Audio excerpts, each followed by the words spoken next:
বিশ্বনবীও চলে গেলেন, বিশ্বনবীরও এই ইন্তেকালের মৃত্যুর যে কষ্ট এটা ভোগ করা লেগেছে, ঠিক কিনা? এজন্য কারো রেহাই নাই। আকসিরু যিকরা হাযিমিল লাযযাত, জীবনের সব স্বাদকে পানসা করে দেয় ওই কষ্টের বিষয়, মানে মরণকে বেশি বেশি স্মরণ করো। কিন্তু আমরা মৃত্যুর কথা বেমালুম ভুলে যাই। আমাদের লাইফস্টাইল দেখলে মনেই হয় না যে আমরা এই পৃথিবী ছেড়ে চলে যাব, ক্ষণিকের জন্য এসেছি।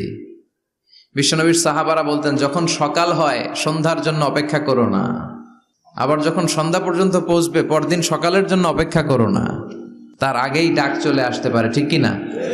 আবার বিশ্বনবী বলতেন, নামাজে যখন দাঁড়াও সল্লু সলাতান মুআদ্দিয়া, মনে করো এটাই তোমার জীবনের হতে পারে শেষ নামাজ।